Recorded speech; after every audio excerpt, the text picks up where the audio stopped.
የእግዚአብሔር ልጅ ኢየሱስ ክርስቶስ እርሱ ጌታ እንደሆነ በልብህ ብታምን በአፍህ ብትመሰክር አለ ቅዱስ ጳውሎስ በሮሜ መልእክቱ በምዕራፍ 10 ከቁጥር 10 ጀምራችሁ ተመልከቱ። በልብህ አምነህ በአፍህ ብትመሰክር የዘላለም ሕይወት ይሆንልሃል፣ ትድናለህ አለ። እንግዲህ ለመዳን የዘላለም ሕይወትን ለማግኘት ኢየሱስ ክርስቶስ የእግዚአብሔር ልጅ ብሎ ማመን መሰረት ነው ማለት ነው። ሊቁ ቅዱስ ዮሐንስ አፈወርቅ እንዲህ አለ፣ አሚንሰ መሰረት ይእቲ አለ። ሰማያትን በሰራ ሁሉን በሚችል አባት በሆነ በእግዚአብሔር አብ እናምናለን።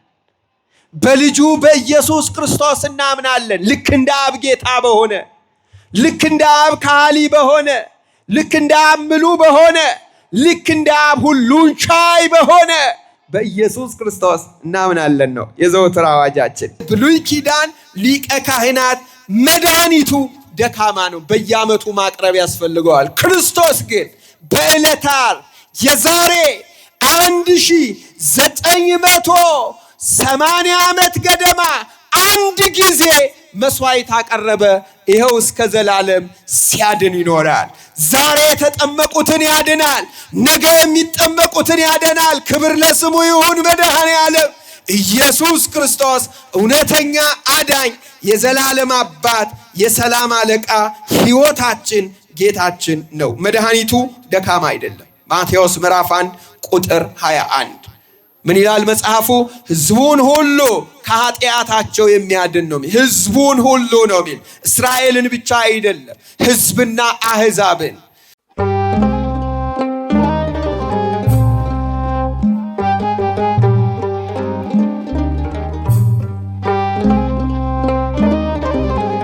ያለህና የምትኖር ብሩክ አምላካችን እግዚአብሔር ሆይ ዓለማትን በድንቅ ጥበብ የፈጠርከውን ዓለም በመግቦትህ የማትረሳ ደጉ አምላካችን እግዚአብሔር ሆይ ሰማያትን በብልሃት የሰራ ምድርን በውሃ ላይ ያጸና ብሩክ አምላካችን እግዚአብሔር ሆይ የፍጥረታት ሁሉ መክብብ የሆነ የሰው ልጅን በድንቅ ጥበብ የፈጠርከው የሰው ልጅ ቢወድቅ ታድነው ዘንድ ከሰማይ ሰማያት ወርደህ ከቅድስት ድንግል ማርያም ተወልደህ የተቤዠህን አማኑኤል ሆይ ለስምህ ክብር አለን። ኃያሉ አባታችን ሆይ ስለወደድከን ስላከበርከን በቅድስና ስፍራ ሰብስበ ዘላለማዊ ቃልህን ልትመግበን ስለጠራህን ክብርና ምስጋና ለዘላለማዊ ስምህ ይሁን። እግዚአብሔር አምላካችን ይክበር ይመስገን። መብርሃን ወላዲተ አምላክ ሳሊተ ምሕረት አቁራሪተ መዓት ቤዛዊተ ኩሉ ዓለም መዝገበ ጸጋ ንግሥተ አርያም ወላዲተ አምላክ እናታችን ምልጃዋ በረከቷ ጣዕሟ ፍቅሯ ከሁላችን ስላራቀ ስሟ የተመሰገነ ይሁንልን። አምላካችን እግዚአብሔር በዚህ ዕለት ስማቸው ከሚጠራ ከቅዱሳኑ ሁሉ ረድኤት በረከት ከመስቀሉ ፍቅር በቸርነቱ ለሁላችን ያሳድርብን። እንኳን አደረሳችሁ፣ እንኳን አደረሰን። ለእግዚአብሔር ምስጋና አቅርቦ እልልታና ጭብጨባ ይገባዋል። ልዑል አምላካችን ይክበር ይመስገን። ዛሬ የጌታችን የመድኃኒታችን የኢየሱስ ክርስቶስ የመስቀሉ ዋዜማ ስለሆነ ይህንን በደስታ እናከብራለን። መስቀሉ የተገኘበትን ለዚህም ነው በከበሮ በእልልታ በጭብጨባ ከዋዜማው ጀምሮ የተቀበልነው። ማን ይመስገን? አምላካችን እግዚአብሔር ስሙ ለዘላለም የተመሰገነ ይሁን። የባህሪያችን መመኪያ የቅድስተ ቅዱሳን የድንግል ማርያም በረከት በሁላችን ይደርብን። ማን ይመስገን? ማን ይመስገን? እስቲ ለእግዚአብሔር እልልታና ጭብጨባ ምስጋና አቅርቡ በሙሉ ኃይላችሁ። ታውቃላችሁ አይደል? እግዚአብሔርን ማመስገን ይገባናል ወገኖቼ። ለችግራችን ብቻ ወደፊቱ ስንመጣ ያልታዘበን አማኑኤል እኮ ምስጋና ይገባዋል ወገኖቼ። በምህረቱ ባለጠጋ የሆነ እርሱ ለሞት ከተሰጠ ከዚህ ከንቱ ዓለም የራሱ ልጆቹ ስላደረገን ሞቶ በመስቀሉ ስለተቤዠን ስላዳነንም ዘላለማዊ ስሙ የተመሰገነ ይሁንልን። ትናንትና ትምህርት ጀምረን ነበረ። የጌታችን የመድኃኒታችን የኢየሱስ ክርስቶስን ጉዳይ ቤተ ክርስቲያን ምን ብላ እንደምትመሰክር ምን ብላ እንደምታስተምር ለመማር በዚህ በአንደኛ ዮሐንስ በምዕራፍ 2 ከቁጥር 17 ላይ ባለ ዘላለማዊ የእግዚአብሔር ቃል ተነስተን መማማር ጀምረን ነበር። የእግዚአብሔርን ፈቃድ የሚያደርግ እርሱ ለዘላለም ይኖራል በሚል ርዕስ ነበር የጀመርነው። እዚህ ግቢ ውስጥ ያላችሁ ከዳር እስከ ዳር እስኪሰማ ድረስ አብረን እንላለን። የእግዚአብሔርን ፈቃድ የሚያደርግ በሉ እስቲ ለዘላለም ይኖራል። እስቲ ድገሙት። የእግዚአብሔርን ፈቃድ የሚያደርግ ለዘላለም ይኖራል። ለዘላለም የሚኖረው ማን ነው? የእግዚአብሔርን ፈቃድ የሚያደርግ አምላካችን እግዚአብሔር ከሁላችን ጋር ይሁን። በዚህ ርዕስ ነው ረድኤተ እግዚአብሔርን አጋዥ በማድረግ የምንማማረው። ትናንትና ስንጀምር የእግዚአብሔርን ፈቃድ ማድረግ የሚባለው በልጁ በኢየሱስ ክርስቶስ በላከው መድኃኒት በተቤዠን ንጉሥ በዘላለም አባት በወልደ እግዚአብሔር ሕያው በኢየሱስ ክርስቶስ ማመን ነው። በኢየሱስ ክርስቶስ ማመን ማለት ምን ማለት ነው ወገኖቼ? ስለ ኢየሱስ ክርስቶስ ስንማር ታውቃላችሁ፣ ኢየሱስ ክርስቶስ እግዚአብሔር ነው። እግዚአብሔር የሆነ እርሱ በእውቀት የምንደርስበት አይደለም፣ ከቋንቋችን በላይ ነው። የነገስታት ንጉሥ፣ የአማልክት አምላክ፣ የጌቶች ጌታ ነው። እሱ ከአእምሯችን በላይ ከመናገር በላይ ከቋንቋችንም በላይ ነው። ለመግለጥ አንችልም፣ እኛ አቅም የለንም። ወይም ደግሞ በሰዋዊ ማብራሪያ ወይም በስነ አመክንዮ ወይም በሎጂክስ በሪዝኒንግ ኢየሱስ ክርስቶስን ልንደርስበት አንችልም ወገኖቼ። እንግዲያውስ በምንድን ነው የምንረዳው ከተባለ አንደኛ በእምነት ነው ብለናል። በምንድን ነው የምንረዳው? በእምነት ነው፣ በማመን ማለት ነው። የእግዚአብሔር ልጅ ኢየሱስ ክርስቶስ እርሱ ጌታ እንደሆነ በልብህ ብታምን በአፍህ ብትመሰክር አለ ቅዱስ ጳውሎስ በሮሜ መልእክቱ በምዕራፍ 10 ከቁጥር 10 ጀምራችሁ ተመልከቱ። በልብህ አምነህ በአፍህ ብትመሰክር የዘላለም ሕይወት ይሆንልሃል፣ ትድናለህ አለ። እንግዲህ ለመዳን እንግዲህ የዘላለም ሕይወትን ለማግኘት ኢየሱስ ክርስቶስ የእግዚአብሔር ልጅ ብሎ ማመን መሰረት ነው ማለት ነው። ሊቁ ቅዱስ ዮሐንስ አፈወርቅ እንዲህ አለ፣ አሚንሰ መሰረት ይእቲ አለ፣ ወይም ሃይማኖትሰ መሰረት ይእቲ። እምነት ወይም ማመን መሰረት ነው፣ ሃይማኖት መሰረት ነው። ወካልአነ ሕንፃ ወንድቅም ሞንቶ አለ፣ የቀረው ጣሪያና ግድግዳ ነው አለ። መሰረቱ ሃይማኖት ነው። ያለ መሰረት ቤት እንደማይሰራ ያለ እምነት ክርስቶስን መረዳት አይቻልም። እግዚአብሔር ደስ የሚለው በእምነታችን ነው ወገኖቼ። ከገንዘባችን በላይ እግዚአብሔር በእምነታችን ደስ ይለዋል ወገኖቼ። ማሸነፊያ ኃይል ማመን እምነት ነው ወገኖቼ። ያለ እምነት እግዚአብሔርን ደስ ማሰኘት አይቻልም አለ ቅዱስ ጳውሎስ። እንበለታምኖሰ ኢይትካል ያስምርዎ ለእግዚአብሔር።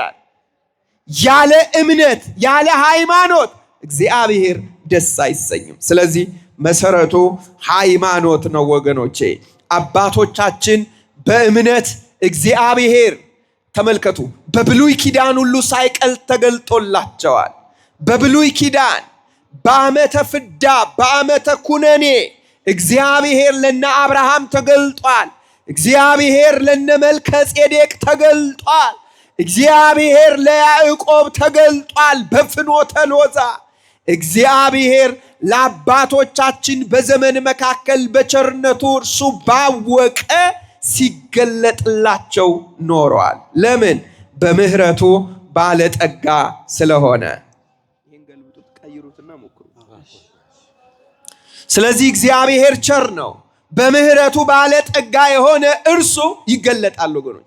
ካህሌ ኩሉ ነው፣ ኤልሻዳይ ነው፣ የሚሳነው የሌለ ብሩክ አምላክ ነው። ስለዚህ እስከ ዛሬ ድረስ ወገኖች፣ እስከ ዛሬ ድረስ ለእርሱ እሱን ለማወቅ ያለን መጓጓት መሰረት ያለ እምነት ከሆነ ተሳስተን ነበር።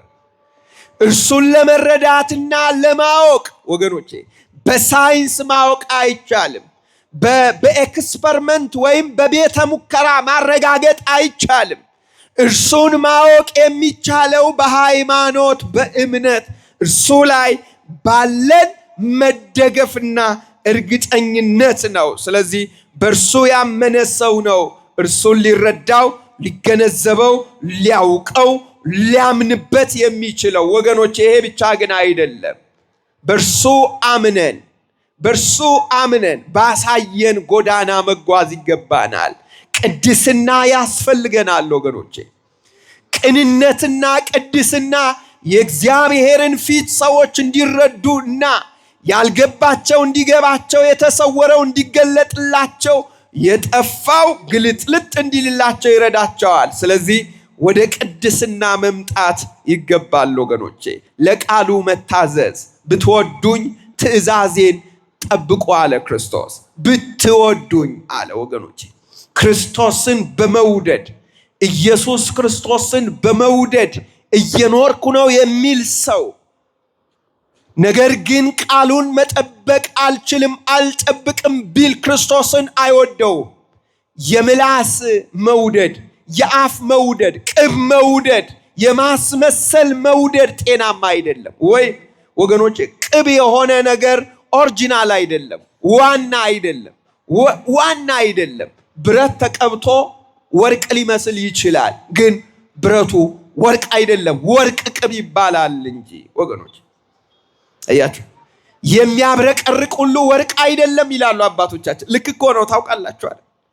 ስለዚህ እውነተኛ ፍቅር ለክርስቶስ ያለን መውደድ የሚገለጠው በተግባራዊ ክርስትና ነው። ለእርሱ ባለን ክብርና እውነተኛ ፍቅር ነው ወገኖች። ስለዚህ ለቃሉ መገዛት፣ እንደ ቃሉ ለመኖር ራሳችንን ማስማረክ ከክርስቶሳውያን የሚጠበቅ እጅግ መሰረታዊ ጉዳይ ነው። ይሄንን ካልን በኋላ ወገኖቼ፣ ስለ ኢየሱስ ክርስቶስ ስለ ወልደ እግዚአብሔር መማማር አሁን መጀመር እንችላለን። እዩ፣ ተመልከቱ። ካመንን አንድ፣ ሁለተኛ በቅድስና ለመኖር ራሳችንን ካስለመድን ወይም ክርስቶስን ለመምሰል ከለፋን፣ ኢየሱስ ክርስቶስን ለመምሰል በእምነት ከኖርን፣ እንደወደደን ከተዋደን፣ እንደወደደን ከወደድ ነው ወገኖቼ፣ ፍቅረ እግዚአብሔርና ፍቅረ ቢጽ ካለን፣ እዚህ ላይ ቅንነት የዋህነትን ጨምረን እግዚአብሔርን በመፍራት በምድር ላይ ከኖርን፣ ወይም ብርሃነ ዓለም ቅዱስ ጳውሎስ እንደተናገረው የመንፈስ ቅዱስ ፍሬ በሕይወታችን የሚገለጥ የሚታይ ከሆነ ከዚህ ቀጥሎ መሳተፍ ያስፈልገናል። ወይም ሱታፌ አምላክ ቲዮሲስ ይባላል። በስጋ ወደሙ መኖር፣ ከደጀ ሰላሙ አለመጥፋት፣ በእግዚአብሔርን በመውደድ እውነተኛ በሆነው በርሱ የዘላለም ሕይወት በሆነው በርሱ ጌታና ሁሉን ቻይ በሆነው በርሱ ተማምነን መኖር ከቻልን፣ ተደግፈነው መኖር ከቻልን፣ ሌላ ሁሉ ዳረጎት ነው። ሌላ ሁሉ ተጨማሪ ነው ወገኖቼ። በስጋ ወደሙ ከኖር መሳተፍ እሱ ነው። ስጋ ወደሙን ንስሐ ገብተን ታጥበን ስጋውን በልተን ደሙን ጠጥተን ለመኖር ራሳችንን የምናስለምድ ከሆነ እርሱ ነው ወገኖቼ ለመንፈሳዊ ሕይወታችን ጥሪ በእግዚአብሔር ቃል የተፈቀደልን የሕይወት ጎዳና። ስለዚህ በዚህ መንገድ መጓዝ ይገባናል። ለዛሬ ረድኤተ እግዚአብሔርን አጋዥ በማድረግ አጠር አድርገን የጌታችን የመድኃኒታችን የኢየሱስ ክርስቶስ የወልደ እግዚአብሔርን ሰው የመሆን ምስጢር እንማማራለን። ዓላማው ቤተ ክርስቲያን ስለ ክርስቶስ የምታምነውን፣ ቤተ ክርስቲያን ስለ ክርስቶስ የምታስተምረውን፣ ቤተ ክርስቲያን ስለ ክርስቶስ የምትመሰክረውን እውነተኛ አስተምህሮ ለመመስከር ነው። ዓለም ይስማን። ምንድነው እቺ ቤተ ክርስቲያን ስለ ክርስቶስ ያላት እውነት? አንዳንድ ሰዎች በመሰላቸውና ወይም እነሱ ይመስለናል ብለው ባሰቡት ነገር ለዚህች ቤተ ክርስቲያን ያለ ስሟ ስም ይሰጧታል። ኢየሱስ ክርስቶስን ይቺ ቤተ ክርስቲያን አታውቀውም፣ አትሰብከውም ይላሉ። ወገኖቼ እንኳን ኢየሱስ ክርስቶስን ማወቅ ብቻ አይደለም፣ ፈራጅ ብለን የምንሰግድለት እኛ ነን። ፈራጅ ብለን የምንገዛለት እኛ ነን። የአማልክት አምላክ ብለን የምናምነው እኛ ነን። የቤተ ክርስቲያን መሰረቷ እሱ ነው። አምዳ ወድዳ ለቤተ ክርስቲያን ክርስቶስ ኢየሱስ ክርስቶስ የቤተ ክርስቲያን ስርና መሰረቷ ነው ብላ የምትሰብክ እውነተኛ ቤተ ክርስቲያን እርሷ ናት። አዳኝ መሆኑን ስትሰብክ ያለች የምትኖር እውነተኛ ቤተ ክርስቲያን ናት። በቃል ብቻ አይደለም፣ በተግባር ኢየሱስ ክርስቶስን ስትሰብክ የምትኖር፣ በስርዓቷ ክርስቶስን የምትሰብክ፣ በትውፊቷ ክርስቶስን የምትሰብክ፣ በንዋያተ ቅድሳቷ ክርስቶስን የምትሰብክ፣ በመስቀሏ ክርስቶስን የምትሰብክ፣ በንዋየ ማህሌት በከበሮዋ በመቋሚያዋ ክርስቶስን የምትሰብክ እውነተኛ ቤተ ክርስቲያን ይቺ የኢትዮጵያ ኦርቶዶክስ በጥቅሉ የኦርቶዶክስ ቤተ ክርስቲያን ናት። የዛሬ 2000 ዓመት ወልደ እግዚአብሔር ያው ኢየሱስ ክርስቶስ ሲወለድ ቀን ቆጥራ ቀመር ቀምራ ኢየሱስ ክርስቶስ የሚወለድበትን ዘመን አውቃ እጅ መንሻ ይዛ ወደ ቤተልሔም ዘይሁዳ የተጓዘች ከማንም በፊት የሰገደችለት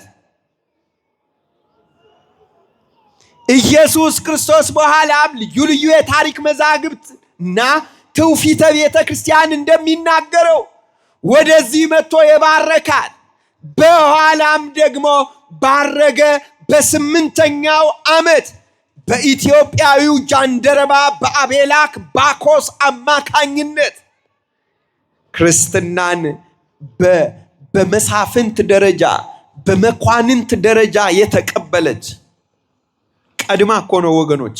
እንዴት ያለ አስደናቂ ጉዳይ ነው! እንዲህ ተቀብላ የመጣች የኖረች ቤተ ክርስቲያን ናት።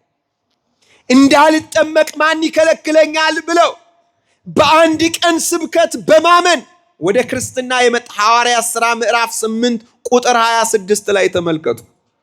ሐዋርያት ሥራ ምዕራፍ 8 ቁጥር 26 ላይ ወገኖች ከማንም በፊት ለክርስቶስ ያላትን እምነትና ፍቅር በነገስታቶቿ በኢዛናና በሳኢዛና በኩል በግልጽ ለዓለም ያወጀች ክርስትና የመንግስት ሃይማኖት ሆኖ በግልጥ የተሰበከባት የታወጀባት ወገኖቼ በዓለም እጅግ ጥንታዊው የሆነው የክርስቶስ ወንጌል ያለባት ሀገር እኮ ኢትዮጵያ ናት። እኛ አይደለንም፣ ሰዎቹ ናቸው ያረጋገጡት። ታውቃላችሁ፣ እጅግ ጥንታዊው ወንጌል የገሪማ ወንጌል ይባላል። እጅግ ጥንታዊው ኢየሩሳሌም የለም፣ ግሪክም የለም። ዓለም የተደነቀበት የዓለም ላይብረሪ ኮንግረስ ላይብረሪ ውስጥ የለም። ዓለም እጁን የሚጭንበት የሮማ ቤተ መዛግብት ውስጥ በፍጹም አታገኙትም። የቫቲካን ላይብረሪ ውስጥ የለም። የዓለማችን እጅግ ጥንታዊ ወንጌል ያለው ኢትዮጵያ ልጆቿ በእጃቸው ብዕር ቀርጸው ቀለም በጥብጠው ብራና ዳምጠው ጽፈው የሚኖሩባት እውነተኛው ጥንታዊ ወንጌል ያለባት ኦልድ ቨርዥን ኦፍ ጂሰስ ጎስፕል በኢትዮጵያ ውስጥ ነው የሚገኝ። ክብርና ምስጋና ለአምላካችን ለእግዚአብሔር ይሁን። ይሄ ሁሉ በሀገራችን በኢትዮጵያ ያለባት ልጆቿ ወገኖቼ ይኸውላችሁ ስርዓት ሰርታ በአንድ ዓመት 1825 ጊዜ ቆሙ አጽሙ ብላ ወንጌል የምትሰብክ በአንድ ዓመት 1825 ጊዜ እግዚአብሔር ያሳያችሁ። 1825 ጊዜ ዲያቆኑ ጸልዩ በእንተ ወንጌል ብሎ አውጆ፣ ካህኑ ደግሞ ድምፁን ከፍ አድርጎ ይህንን ወንጌል ለመስማት ብዙ ነቢያት ሽተው ነበር፣ አልሰሙም።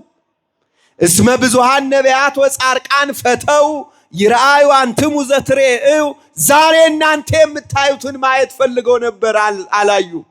ወፈተው ይስሙ አንትሙ ዘትሰሙ፣ ዛሬ እናንተ የምትሰሙትን መስማት ሽተው ነበር፣ ወይሰሙ አልሰሙ።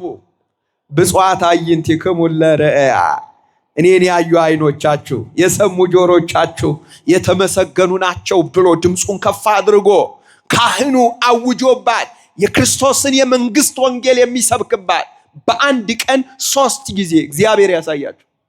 በእምነት ብድግ ተብሎ ተነስቶ በፍርሃት የተቀመጠ ቆሞ፣ እግሩን ያፋተለ ቀጥ ብሎ ቆሞ ለክርስቶስ ወንጌል እንደሚገባ ክብር የመንግስት ወንጌል የሚሰበክባት የጽድቅ ሰገነት የቅድስና ስፍራ ኦርቶዶክሳዊ ተዋህዶ ቤተ ክርስቲያን ናት።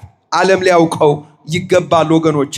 ልጆቿ ወንጌልን በቃል ብቻ ሳይሆን ባለባበስ ወገኖቼ፣ ባነዋወር በመስቀል የሚያከብሩባት የሚኖሩባት የጌታን መስቀል ዘወትር እንዲያስቡ በማማተብና ባንገታቸው መስቀል አስራ የምትልክ አማናዊት ቤተ ክርስቲያን ማናት? ኦርቶዶክስ ተዋህዶ። ክብርና ምስጋና ለአምላካችን ለእግዚአብሔር ይሁን ወገኖቼ። ይሄ መሰረት ያለባት እውነተኛ ናት ወገኖች። እንዲህ አድርጋ የምታስተምር የምትሰብክ ናት። ስለዚህ ይህችን ቤተ ክርስቲያን ክርስቶስን አታውቅም ማለት እና ማን ነው ክርስቶስን የሚያውቀው? ማን ሊሆን እንማራለን። ስለዚህ ቤተ ክርስቲያን ስለ ክርስቶስ የምታምነውንና የምታስተምረውን ለዓለም የምትመሰክርበት እውነተኛ መንገድን ማሳየት መሆኑን እንዳትረሱ። ይሄ ብቻ አይደለም። ቤተ ክርስቲያን ስለ ክርስቶስ የማትለውን የሚሉ ሰዎች ወይም ቤተ ክርስቲያን ስለ ክርስቶስ የምትረዳውን መረዳት ሌሎቹ የሚረዱበት የስህተት መንገድ ሌላ አረዳድ ተሳስታቸዋል፣ እውነተኛው ትምህርት ይሄ ነው ለማለት ነው ይሄን የምናውጅ። ከመጽሐፍ ቅዱስ ጥያቄ ለሚነሳባቸው ደግሞ ኦርቶዶክሳዊ ምላሽ ለመስጠት ነው ወገኖቼ። መጀመሪያ ኢየሱስ ክርስቶስ ማን ነው? ማን ነው ክርስቶስ? ኢየሱስ ክርስቶስ ማን ነው? ይሄንን የምንመልሰው በሶስት መንገድ ነው። አንደኛ ራሱ ኢየሱስ ክርስቶስ ይሄን ጥያቄ ጠይቆ ነበር። ምን ብሎ? መነ ይብልዎ ሰብእ ለወልደ እጓለ እመሕያው፣ ሰዎች የሰውን ልጅ ቆይ ማን ነው የሚሉት ብሎ ጠይቆ ነበር። በፊልጶስ ቂሳሪያ የተወደዱ ደቀ መዛሙርቱን ከዓለም የለያቸውን ከ10 አህጉር ከብዙ መንደር ተወጣተው ከመጡ ሰዎች መካከል ለይቶ የራሱ ያደረጋቸው ወዳጆቹ ደቀ መዛሙርትን አስቀድሞ የመረጣቸው የወደዳቸው ደቀ መዛሙርቱን ጠየቃቸው። እስቲ ንገሩኝ አላቸው። ስለኔ ምንድን ነው የሚናገሩት? ማን ነው የሚሉኝ? በህዝቡ መካከል ናችሁ ነበራችሁ። ህዝቡ ስለኔ ምን ይላል ንገሩኝ አለ። ይሄ ማለት ሰው ስለሱ የሚለውን ክርስቶስ የማያውቅ ሆኖ ሳይሆን ኢየሱስ ክርስቶስ ከጠየቀ ሊነግረን የፈለገው ነገር አለ ማለት ነው። እናቶቼ፣ አባቶቼ፣ ወንድሞቼ፣ እህቶቼ፣ ጌታ ከጠየቀ መንገር የፈለገው ጉዳይ አለ ወገኖች። ሊነግረን የፈለገው መሰረታዊ ጉዳይ አለ። ሊያስረዳን የፈለገው መሰረታዊ ጉዳይ አለ ማለት። ለምሳሌ እግዚአብሔር አምላክ አብርሃምን ልጅህን ሰዋልኝ ያለው ወገኖቼ የአብርሃም ክብር ለዓለም እንዲነገር ፈልጎ ነው። እግዚአብሔር አምላክ አዳምን ወዴት ነህ ካለው ሲጠይቀው ከሰማን አዳም ያለበት ጠፍቶ ሳይሆን አዳም እንዲናዘዝ ፈልጓል፣ ንስሐ እንዲገባ ፈልጓል ማለት። በድዬ ኃጢአት ሰርቼ ተሸሽጌያለሁ ብሎ እንዲመሰክር ፈልጓል ማለት። የተወደዳችሁ የእግዚአብሔር ቤተሰቦች ልትድን ትወዳለህ ብሎ ክርስቶስ ሲጠይቅ ከሰማን ሊያድነው ፈልጓል ማለት። ሽባነቱን ሊተረትር ፈልጓል ማለት። ደዌውን ሊያርቅለት ፈልጓል ማለት። ሊያቆመው ሽቷል ማለት ነው። ከጠየቀ መልስ ሊሰጥ ነው መድኃኔ ዓለም። ስሙ ለዘላለም የተመሰገነ ይሁን። ጠየቀ ወገኖቼ፣ ማን ይሉኛል እኔን አላቸው። የማቴዎስ ወንጌል ምዕራፍ 16 ቁጥር 13 ላይ ሁሉም ሰው መልስ መስጠት ጀመረ። ወመንፈቆሙ ይብሉከ፣ አንዳንዶቹ ሙሴ ነህ ይሉሃል አሉት ኢየሱስ ክርስቶስን። መሪነትህን አይተው ገባሬ ታምራትህን ተመልክተው ሽባ መርታትህን፣ ህሙም መፈወስህን፣ ሙት ማንሳትህን አይተው ሙሴ በበትሩ ያደረገው ተአምር ተደገመ። እነሆ ከወንድሞች መካከል ነቢየ ያነስ ለክሙ እግዚአብሔር እምሃዊ ክሙ የተባለው የትንቢት ቃል የሙሴ ቃል የተፈጸመው በክርስቶስ ነው ብለው፣ ስለዚህ አንተ ሙሴ ሳትሆን አትቀርም ይሉሃል አሉት። ምን ማለት ነው ይሄ? ሩቅ ብእሲ ልክ እንደ ሙሴ የሚሞት፣ ልክ እንደ ሙሴ የሚራብ፣ ልክ እንደ ሙሴ የሚጠማ፣ ልክ እንደ ሙሴ መቃብር የሚቀር ማለት ነው ኢየሱስ ክርስቶስ። ሌሎቹስ ማን ይሉኛል አላቸው። ወመንፈቆሙ ይብሉከ ኤርምያስ ነቢዩ ኤርምያስ ነህ የሚሉህ አሉ። ከታናሽነት ጀምሮ ቅድስናህን አይተው ከታናሽነቱ ጀምሮ ያደረከውን ገቢረ ተአምራት ተመልክተው፣ ስለዚህ አንተ ኢየሱስ ክርስቶስ አንተ የእግዚአብሔር ልጅ ሳይሆን አንተ ኤርምያስ ነህ የሚሉ አሉ። ከማህፀን የቀደሰ ከማህፀን የለየ እግዚአብሔር አንተ ኤርምያስ ብትሆን ነው ብለው። ሌሎቹስ ማን ይሉኛል አለ።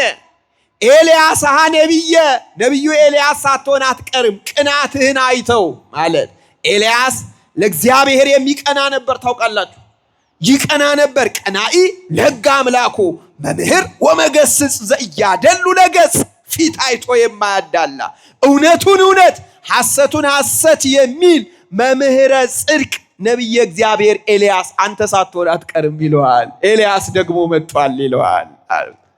እሺ ሌሎቹስ አላቸው። ጥያቄያቸውን አንጠፍጥፎ እንዲመልሱ ጋበዛቸው። አንዳንዶቹ አሉት እሺ ወመንፈቆሙ ይብሉከ አሐዱም ነቢያት ቀደምት፣ ከቀደሙ ነቢያት አንዱ ሳትሆን አትቀርም ይለዋል አሉት። መድኃኔ ዓለም አምላካችን ይህንን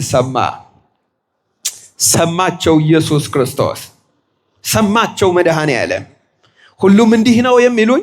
እሺ ዓለም ያለኝን ይበለኝ፣ ዓለም ያሻውን ይበለኝ፣ ዓለም ደስ ያሰኘውን ይበለኝ።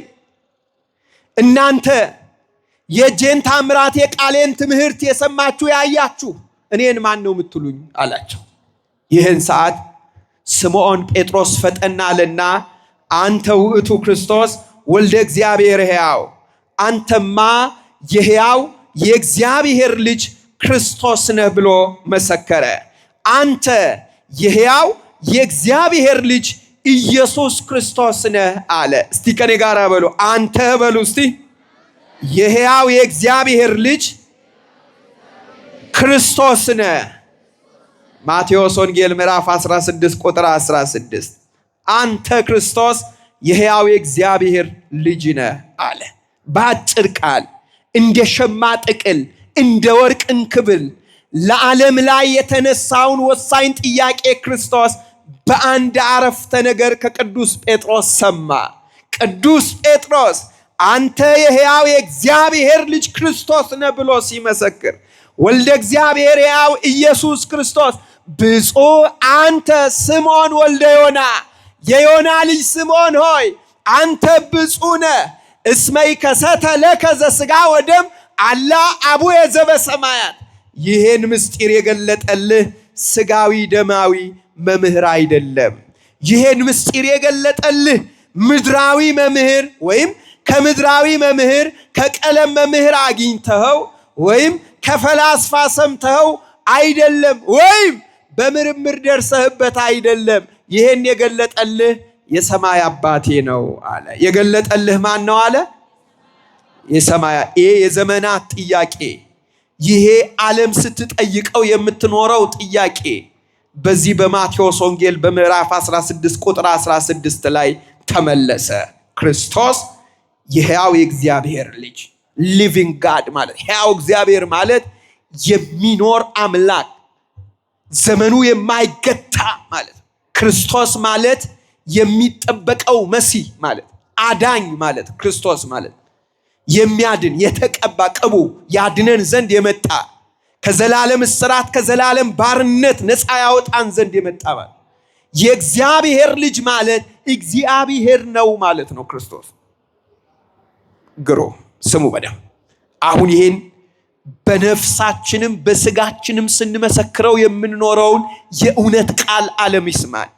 ኢየሱስ ክርስቶስ የእግዚአብሔር ልጅ ማለት እግዚአብሔር ማለት ነው ወገኖች። ምክንያቱም የእግዚአብሔር ልጅ እግዚአብሔር ነው ወገኖች።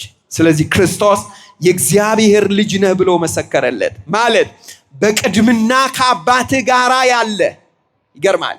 በመንግስት ከአባትህ ጋራ ያለ፣ በፈጣሪነት ከአባትህ ጋራ ያለ፣ በስልጣን ከአባትህ ጋራ ያለ፣ በክብር ከአባትህ ጋራ ያለ፣ በኃይል ከአባትህ ጋራ ያለ፣ በፈቃድ ከአባትህ ጋራ ያለ የነበርክ የምትኖር አንተነ ማለት ነው። ክብር ለዚህ አምላክ ለዘላለማዊ ንጉሥ ለወልደ እግዚአብሔር ሕያው ለኢየሱስ ክርስቶስ ይሁን ወገኖቼ። አያችሁ በቅድምና ማለት ቅድመ ዓለም ከአብ ጋራ የነበረ ዓለም ከመፈጠሩ ዘመን ከመቆጠሩ አስቀድሞ ያለ ወገኖቼ። በዚህ ቀልድ የለም። ክርስቶስ ከዓለም በፊት ነበረ። ያድነን ይቤዠን ዘንድ ነው የመጣው። እንማራለን። በመንግስት ማለት በአገዛዝ ማለት ገዢ ነው ክርስቶስ። አያችሁ ገዢ የሚገዛ የሚፈርድ ፈራጅ ዳኛ ማለት የሚበይን ውሳኔ ሰጪ አልማይቲ ማለት የመጨረሻው ከሱ በላይ የለም። ኢየሱስ ክርስቶስ ይሄ ብቻ አይደለም፣ ፈጣሪ ነው። የፈጠረ እሱ ነው። የፈጠረውን የሚገዛ እሱ ነው። ባለስልጣን ነው። ባለስልጣን ስሉጥ ነው። ክቡር ነው። ምስጋና የሚቀርብለት የሚሰገድለት የሚመሰገን መላእክት ሳያቋርጡ የሚያመሰግኑት የሚያወድሱት ሲያወድሱት ያለ ሰዎችም የሚያመሰግኑት በኃይል በፈቃድ ከአባቱ ጋር ያለ የሚኖር እውነተኛ ዳኛ እውነተኛ ጌታ የዘላለም አባት ማለት ሁሉን አዋቂ ሁሉን የሚያውቅ ከሱ የተሰወረ ምንም የለም ወገኖች። ኢየሱስ ክርስቶስ በደንብ ስሙ። ከሱ የተሰወረ የተደበቀ ምንም የለም። ከሃሊ ነው። ሁሉን ማድረግ የሚችል ማለት ከሃሊ ማለት ማድረግ የሚችል ማለት ምንም የሚሳነው የሌለ ማለት ኤልሻዳይ ማለት አዶኒስ ማለት አዶናይ ማለት ምንም የሚያቅተው የሌለ ሌላስ ምሉ በሁሉ የሞላ እዚህ የለም እዚያ አለ አይባልም። እዚያም አለ እዚህም አለ። በሰማይ በምድር የመላ በዓለማተ ሰማይ ያለ ወገኖቼ በጽራሪያም ከብሮ ነግሶ ገኖ የሚኖር በሰማዩ ዱድ ያለ በኢዮር በራማ የመላ ወገኖቼ በመንበረ መንግስት ያለ የሌለበት የሌለ በምድርም ያለ በውሃ ያለ በጠፈር ያለ በዓለማተ መሬት ያለ በዓለማተ እሳት ያለ የዘላለም አባት የሰላም አለቃ የእግዚአብሔር ልጅ ኢየሱስ ክርስቶስ ነው። ክብርና ምስጋና ለዘላለማዊ ስሙ ይሁን። እንዲህ እናምናለን ወገኖቼ፣ እንዲህ እንታመናለን። የእምነታችን ምስክርነት ይሄ ስለሆነ እንዳትረሱ። የእምነታችን ምስክርነት ይሄ ነው። ኢየሱስ ክርስቶስን ምን ብለን ነው ምናምን? ናምን ባህዱ አምላክ እግዚአብሔር አብ አሃዜ ኩሉ ገባሬ ሰማያት ሰማያትን በሰራ ሁሉን በሚችል አባት በሆነ በእግዚአብሔር አብ እናምናለን። በልጁ በኢየሱስ ክርስቶስ እናምናለን። ልክ እንደ አብ ጌታ በሆነ ልክ እንደ አብ ካሊ በሆነ ልክ እንደ አብ ምሉ በሆነ ልክ እንደ አብ ሁሉን ቻይ በሆነ በኢየሱስ ክርስቶስ እናምናለን ነው የዘወትር አዋጃችን። ስሙ የተመሰገነ ይሁን። ሁለተኛ ሌሎች እርሱን ጠይቀውት የመለሰውን መልስ በዮሐንስ ወንጌል በምዕራፍ 8 ከቁጥር 25 ላይ አንድ ላይ ተሰብስበው ግራ ገባን እኮ ንገረን፣ አንተ ማነህ አሉት ክርስቶስ። ንገረን እስቲ ይሁ ስሙ። እርሱ ጠይቆ መልሱን አቃንቶ መልሱን አረጋግጦ አስረግጦ የመለሰበትን አየን። ቀጥለን ደግሞ ምን አየን? ሌሎች ደግሞ ስለሱ ጠይቀው ተመልከቱ። ማነህ አንተ ንገረን አሉት። አይሁድ ናቸው ተሰብስበው። ክርስቶስ ዮሐንስ 8 ቁጥር 25 ላይ ከመጀመሪያ የተናገርኩ ነኝ አለ። በጣም የሚያስገርም ቃል ነው። እስቲ ከኔ ጋር በሉ፣ ከመጀመሪያ በሉ እስቲ። የተናገርኩ ነኝ ከመቼ? ይህንን ነው ክርስቶስ የመለሰላቸው። አንተ ማነህ ለሚለው ጥያቄ ከመጀመሪያ የተናገርኩ ነኝ አለ። ምን ማለት ነው? ይህን መጀመሪያ የሚለውን መተርጎም ይገባናል። መጀመሪያ የሚለው ቃል ለመጀመሪያ ጊዜ በመጽሐፍ ቅዱስ የተጻፈው በዘፍጥረት ምዕራፍ 1 ቁጥር 1 ላይ ምን ይላል? በመጀመሪያ እግዚአብሔር ሰማይና ምድርን ፈጠረ ይላል። መቼ? በመጀመሪያ። ይገርም ነው።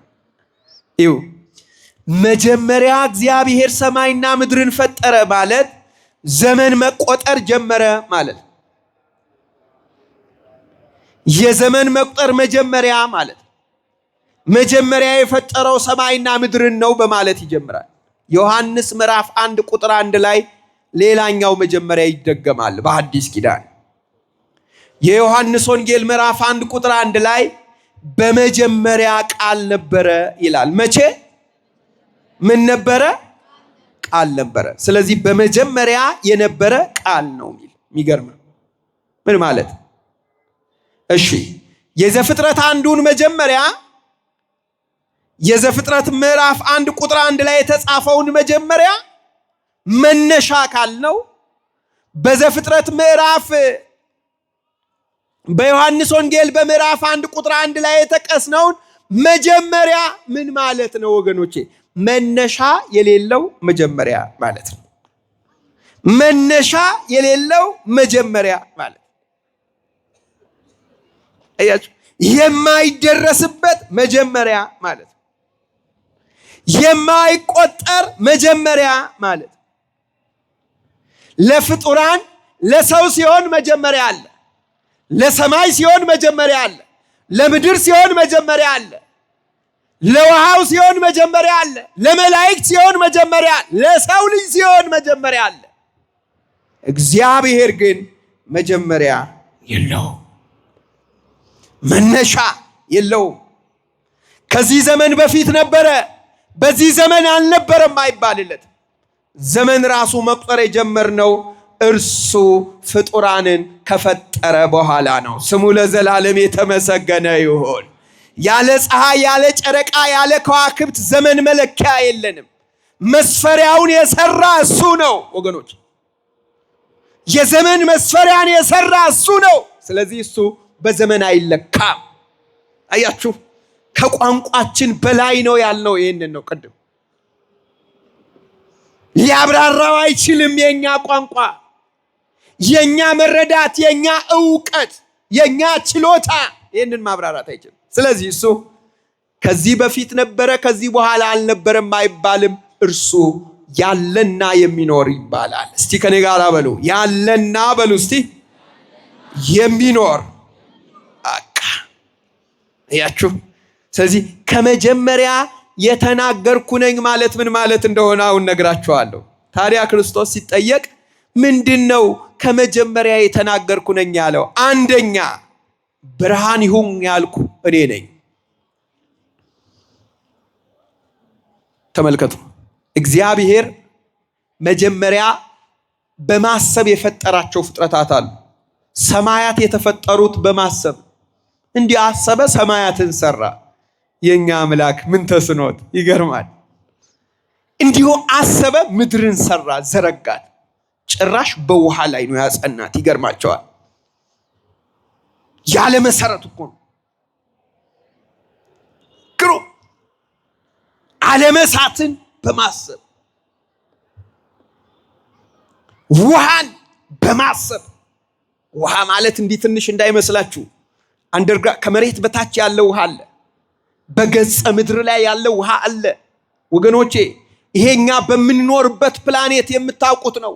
ከፍተኛው ቁጥር የውሃ ነው። ታውቃላችሁ፣ ከፍተኛው ፐርሰንት የውሃ ነው። ከዚያ ራሱ ሰማይ ላይ ሰቅሎ ያስቀመጠው ውሃ ደግሞ አለ። ሃኖስ ይባላል። መሃል ላይ ጠፈር አድርጓል። ከዚህ በኋላ መላእክትን ከፈጠረ በኋላ በማሰብ ይሄን ሁሉ ካደረገ በኋላ መጨረሻ እግዚአብሔር መላእክትን ከፈጠረ በኋላ የሚሰሙትን ከፈጠረ በኋላ ለይኩን ብርሃን አለ ውስተ ጠፈረ ሰማይ። በዚህ በጠፈረ ማይ ላይ ብርሃን ይሁን ብሎ አዘዘ። ያኔ ጨለማ ሸሸ፣ ብርሃን ሆነ። ብርሃን ይሁን ያልኩ እኔ ነኝ። ከመጀመሪያ የተናገርኩ እኔ ነኝ። አምላከ ብርሃን ወላዴ ብርሃን እኔ ነኝ። ርሱል አይምሮ የዘላለም አባት የሰላም አለቃ እኔ ነኝ። ብርሃን ይሁን ብዬ ያዘዝኩ እኔ ነኝ። ጠፈር ይሁን ያልኩኝ እኔ ነኝ። ውሃ በአንድ ስፍራ ይሰብሰብ ብዬ ያዘዝኩ እኔ ነኝ። ምድር ዘርን የሚሰጥ ሳርንና ቡቃያን ፍሬን የምታፈራ ትሁን ብዬ ያዘዝኩ እኔ ነኝ አለ ክርስቶስ። ወገኖች ተናገረ የኛ አምላክ እግዚአብሔር። ከመጀመሪያ የተናገርኩ እኔ ነኝ አለ ለሚሰሙት ሁሉ። ይሄ ድንቅ ቃል ነው ወገኖች። እስቲ አብራችሁ ይበሉ፣ ከመጀመሪያ በሉ እስቲ የተናገርኩ ነኝ። ዘፍጥረት ምዕራፍ 1 ከቁጥር 3 ጀምራችሁ ተመልከቱ። ንግግር ስንሰማ የሰማነው ክርስቶስ ሲፈጥር ነው። እደግማለሁ። መጽሐፍ ቅዱስ ሲንገልጥ ንግግር የሰማነው ክርስቶስ ፍጥረታትን ሲፈጥር። እግዚአብሔር ቃል አብ ሕያው ወልድ የአብ የመንፈስ ቅዱስ ቃላቸው እሱ ሲናገር ነው የሰማነው። ለራሱ ቃል ለአባቱና ለመንፈስ ቅዱስ ቃል የሆነ ወልደ እግዚአብሔር ሕያው ኢየሱስ ክርስቶስ ሲናገር የሰማነው ይሄንን ነው። ሌላስ ምን መለሰ? ማነ ሲባል አነ ውእቱ ብርሃኑ ለዓለም አሉ። ጨለማን ያስወገድኩ ብርሃን እኔ ነኝ አለ ክርስቶስ። ብርሃን ዘአሰሰለ ጽልመተ፣ ጨለማን ያስወገደ ብርሃን፣ የዘላለም አባት እኔ ነኝ አለ ክርስቶስ። ዮሐንስ ወንጌል ምዕራፍ 8 ቁጥር 12 ላይ የተነገረ ነው። አንተ ማነ ሲባል ክርስቶስ የመለሰው ቃል እረኛ ነኝ አለ። ወገኖቼ እረኛ እርሱ ክርስቶስ ነው። እረኛ ነው ማለት እንደዚህ ዓለም እረኛ እንዳይመስላችሁ። የዚህ ዓለም እረኞች በጎችን ቢያረቡ፣ ሲያር እንዲነጩ ቢያስደርጉ፣ ውሃ እንዲጎነጩ ቢያደርጉ ለሁለት ነገር ነው። ወይ አርዶ ለመብላት ነው፣ ወይም ለመሸጥ። አያችሁ፣ ለጥቅም ነው ሰው በቃ ለበጉ እረኛ ሆኖ የሚኖረው። ወይ ሊሸጠው ወይ አርዶ ሊበላው። እዚህ ይለመዳል አላቅም። ሌላ ቦታ ደግሞ ጸጉሩን ጭራሽ ላይቶ ጸጉሩን ሸልቶ ማለት ልብስ አድርጎ ሊጠቀምበት፣ አጥንቱ የስብራት ጠገን፣ መረቁ መድኃኒት፣ ስጋው ብርታት ተብሎ ሊበላ። በጾም መጥፎ ነገር ተናገርኩ ይቅርታ አድርጉልኝ። ለዚህ ነው አይደል በጉ ላይ የሚለፋው ያ ሁሉ ድካም የሚደረገው ለዚህ ነው። ወገኖቼ ኢየሱስ ክርስቶስ እረኛችን ነው ብለን ስንል ግን አንደኛ ሽጦ ሊጠቀምብን አይደለም፣ ጭራሽ ለኛ ተሸጠልን። ስሙ ለዘላለም የተመሰገነ ይሁን።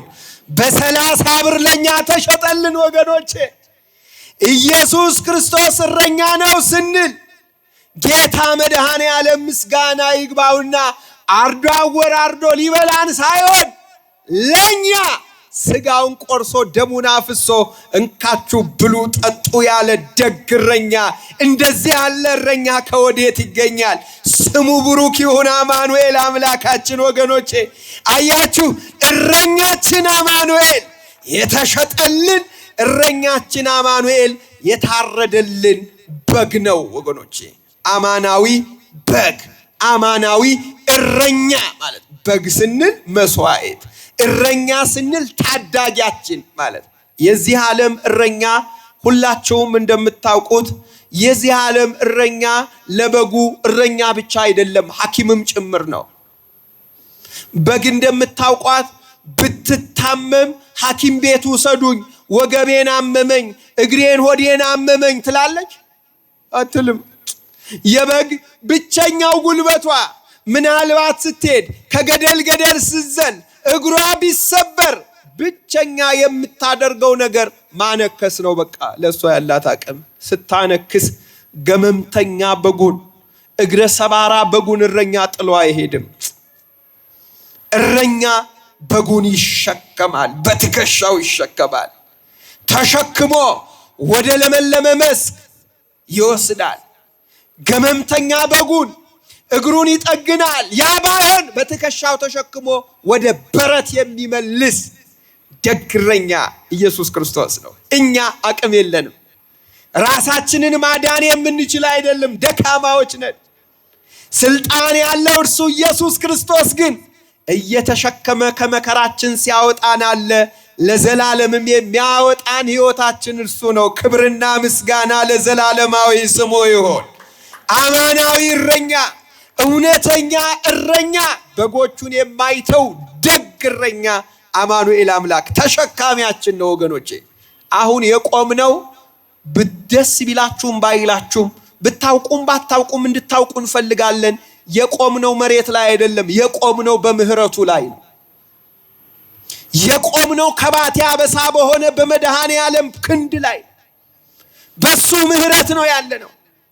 በሱ ምህረት ተደግፈን ነው ያለነው። ጽድቅም የለን፣ በጎነት የለን፣ ሕይወት የለን፣ ቅድስና የለን። በምህረቱ ባለጠጋ የሆነ እርሱ መድኃኒታችን ኢየሱስ ክርስቶስ እየደገፈን ቆመናል። ስሙ ለዘላለም የተመሰገነ ይሁን። እረኛችን ነው። እስቲ ከኔ ጋር እንዲህ በሉ፣ ክርስቶስ በሉ እስቲ። እረኛዬ ነው። እረኛችን ነው። እግዚአብሔር በሉ እስቲ። እረኛዬ ነው፣ የሚያሳጣኝ የለም።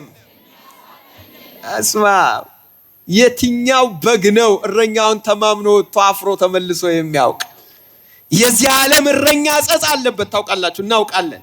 የዚህ ዓለም እረኛ በጉን አውሬ ሊበላበት ይችላል። ወገኖቼ የክርስቶስን ክንድ ተገዳድሮ የሚያሸንፍ አውሬ ሰይጣን በፍጹም የለም። ሁሉን ቻይ ነው የኛ አምላክ። ስለዚህ እረኛችን እሱ ነው። በሱ መሪነት እንጓዛለን። መጽሐፍ በጎቼ ድምፄን ይሰማሉ ይከተሉኛል ነው የሚል። እየተከተልነው ነው። እናቶቼ አባቶቼ እንከተለዋለን። ክርስቶስን ይታየናል። እረኛችን ከፊት እኛ ከኋላ ነን ከሆነ ጥሩ ነው። የምታረጉ ትኖራላችሁ ክርስቲያኖች። ግን ወገኖቼ ብዙዎቻችን በጉ ከፊት እረኛ ከኋላ እንዲሆን ነው የሚፈልገው። ብዙ ሰው አንተ ከኋላ ይሁን ተከተለኝ ነው የምንለው። ራሱ ቋንቋችን ራሱ ይገርመኛል። መድኃኔ ዓለም ተከተለኝ ነው የሚል ብዙ ሰው። ቅደም ነው የሚባል። እናንተ እረኛችን ይቅደም። መንገዳችንን የሚያስተካክል እሱ ነው። ጠላታችን እሱ ፊት መቆም ስለማይችል ቅደም በሉት፣ ምራን በሉት፣ መንገድህን ምራን በሉት። አይ ምራኒ እግዚኦ ፍኖተከ ነው የሚባለው። ገኖች አንተ መንገድህን ምራኝ፣ አንተ ምራኝ ነው የሚባል። ስለዚህ እረኛችን ነው። ብርሃናችን ክርስቶስ አንቀጸ ብርሃን ከምትሰኝ ከቅድስት ድንግል ማርያም የተወለደ ወላዴ ብርሃን ከሚባል ከአብ የተወለደ ራሱ ብርሃን የሆነ ኢየሱስ ክርስቶስ ፀሐየ ጽድቅ አርያማዊ ዘበንጽ መራዊ ውእቱ ኢየሱስ ክርስቶስ ብርሃን ዘበአማን ዘመጻ ውስተ ዓለም ወደ ዓለም የመጣ እውነተኛ ብርሃን ወልደ እግዚአብሔር ሕያው ኢየሱስ ክርስቶስ ነው። እባካችሁ ኑ በብርሃኑ ተመላለሱ መልእክታችን ነው። በብርሃን ወልደ እግዚአብሔር ያው በኢየሱስ ክርስቶስ በብርሃን መድኃኔ ዓለም ተመላለሱ። በዓለም የታመናችሁ ወደዚህ ኑ። ሌላው ኢየሱስ ክርስቶስ ማን እንደሆነ የሰማነው ወገኖቼ መድኃኔ ዓለም ሲባል ነው። ዮሐንስ ወንጌል ምዕራፍ 4 ቁጥር 42 ላይ ዮሐንስ ወንጌል ምዕራፍ 4 ቁጥር 42 ላይ ሳምራዊቷ ሴት መድኃኒት መጥቷል፣ ለችግራችሁ ቁልፍ፣ ለውድቀታችን መነሻ፣ ለመፍገምገማችን ድጋፍ የሚሆን እውነተኛ ጌታ ኢየሱስ ክርስቶስ መጥቷል፣ ደስ ይበላችሁ ብላ ስትነግራቸው የለም የለም ስለ ክርስቶስ አንቺ አይደለሽም የምትነግሪን፣ እኛ ያየነው እርሱ የዓለም መድኃኒት እንደሆነ አምነናል አሉ። እስቲ አብራችሁ ይበሉ፣ እርሱ በሉ እስቲ የዓለም መድኃኒት እንደሆነ አምነናል። ክብርና ምስጋና ለአምላካችን ለመድኃኔ ዓለም ይሁን፣ ምስጋና ይግባው። መድኃኒት ነው ስንል ምን ማለታችን ነው ወገኖች? እሱን ልንገራችሁ። መድኃኒት ነው ስንል የዚህ ዓለም መድኃኒት እንድታስታውሱ ፈልጋለሁ። የዚህ ዓለም መድኃኒት ሲያድን ተረፈ ደዌ ያስቀራል፣ ወይም የጎንዮሽ ጉዳት ሳይድ ኢፌክት አለው። ታውቃላችሁ፣ የዚህ ዓለም መድኃኒት ለኩላሊት ተብሎ የተወሰደው ጨጓራ በሽተኛ ያደርጋል፣ እውነት ሐሰት።